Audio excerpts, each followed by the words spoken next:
A few reviews ago, I went into detail on how I'm not too big a fan of the Nolan Batman films. No character personifies what I dislike about the films more than Bane. Bane is meant to be one of Batman's most dangerous foes, a master tactician and a physical threat as well. In the Nolan movies, he's reduced to some guy with a goofy voice who beats Batman only because this version of Batman is more incompetent than he is. Although, to be fair, this part is rad. So, why am I talking about Bane? Honestly, I don't even have to explain. You've already seen the title of the video. So today, I'm reviewing the Mafex Bane figure. Despite the fact that I really don't care for this interpretation of the character, I did buy this because I do like the design of the character, and Tom Hardy is one of my favorite actors. So right out of the box, I can say one thing. What a lovely, lovely figure. The head sculpt is a definite standout on this figure. The mask is very well detailed, especially considering the scale. His face looks enough like Tom Hardy, but since you can really only see his eyes, it's a bit hard to tell. He's wearing his iconic coat, which is just as well detailed as his head. All the pockets and seams are here, making the jacket look very realistic. Sometimes it's hard to sculpt plastic to look like other softer materials, but the fluffy bits on his jacket look convincing enough here, but not quite perfect. His right hand is gloved and without any paint mishaps. His lower body is just as well detailed as the top. All the pockets and line work do a very good job of making everything look realistic.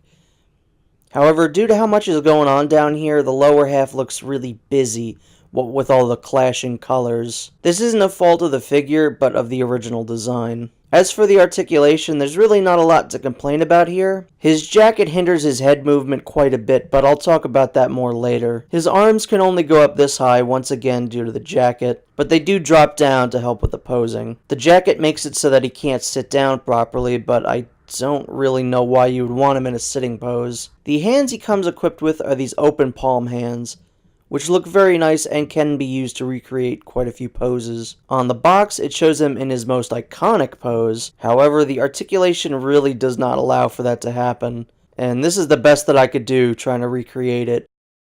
Next up, he has these grabbing hands, which look kind of weird, but they do serve one very specific function. But that comes later. Next up are these kind of clawed hands. These are more severe versions of the open hands from before. The hands, they do look very expressive. Now, you might be saying to yourself, Bane doesn't come with any fist hands? That doesn't make any sense. What if I want him to be beating up Batman?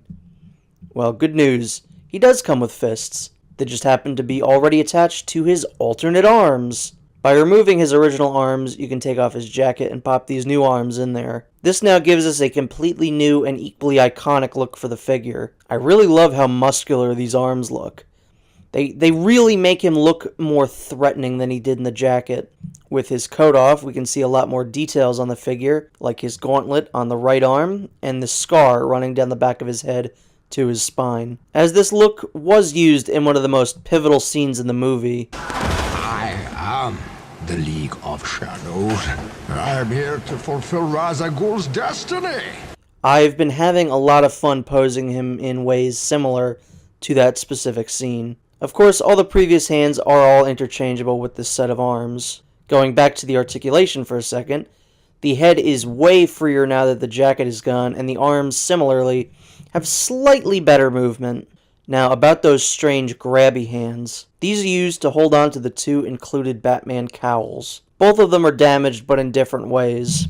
The one on the left is only half a mask, whereas the one on the right is significantly less damaged. These look cool, but honestly, I would never display him with these. Now, for size comparisons, here he is next to the Figure Arts Padme, and you can see that he is in fact a big guy for you. But when we bring in the Mafex Joker, we see that he may actually be a bit of a manlet. When set next to the Mafex Bale Batman, the heights are a little bit more appropriate, but when next to the Mafex Affleck Batman, you can see that he really isn't that big of a guy after all. Now, Mafex was really able to do something impressive here. They were able to make me really excited about a character that I really don't like. I think the Nolan Bane is an embarrassingly goofy character, but this figure is actually really quite awesome. It has two very different ways to display the figure, coat on and off. He comes with a number of expressive hands that help to recreate scenes from the movie, and, well, he just looks really cool overall. Now, since I'm someone who did not like The Dark Knight Rises or Bane, I really like this figure. So if you actually like either of those things, this figure is probably going to be even better for you.